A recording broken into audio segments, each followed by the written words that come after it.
DUCSU GS S M Farhad বলেছেন, আওয়ামী লীগ 2008 সালের নির্বাচনে এত বেশি আসন পেয়েও এত তাড়াতাড়ি ফ্যাসিবাদ হয়ে ওঠেনি যত তাড়াতাড়ি বিএনপি হয়ে উঠেছে।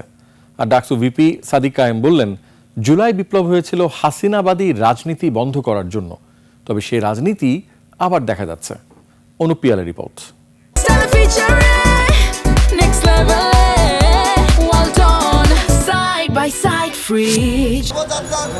সারা দেশে নির্বাচনে পরাজিত প্রার্থীদের নেতাকর্মীদের উপর বিএনপি হামলা করেছে বলে অভিযোগ করেন ঢাকা বিশ্ববিদ্যালয় কেন্দ্রীয় ছাত্র সংসদ ডাকসুর নেতারা।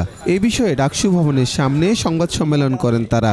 উৎসবমুখর পরিবেশে ভোটাররা ভোট কেন্দ্রে এসেছেন। সংবাদ সম্মেলনে ডাকসু ভিপি সাদিক কায়েম বলেন, প্রত্যেক নাগরিকের নিরাপত্তা নিশ্চিত করতে হবে নির্বাচিত সরকারকে, তবে তারা তা করতে ব্যর্থ হয়েছে। যারা জয়ী হবে তারা বিজেতাদের নিরাপত্তা এনশিওর করবে, কিন্তু আমরা অবাক হয়েছি। নির্বাচন পরবর্তী 24 ঘন্টার মধ্যে সারা দেশের মধ্যে 3টা লাশ পড়েছে। এই জুলাই বিপ্লব হয়েছে এই ফেসিবাদী কাঠামো ভেঙে দেওয়ার জন্য, হাসিনাবাদী যে রাজনীতি সেই রাজনীতিকে ভেঙে নতুন রাজনীতি বিনির্মাণ করার জন্য, কিন্তু আমরা দেখতে পাচ্ছি সেই হাসিনার রাজনীতি।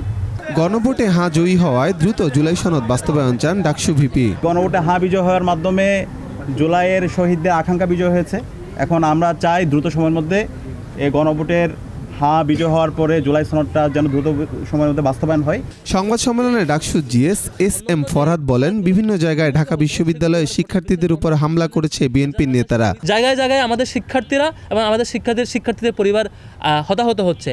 2008 সালে আওয়ামী লীগ এবার বিএনপি জোট যে আসন পেয়েছে তার চাইতে অনেক বেশি আসন পেয়ে 263টি আসন পেয়েছিল।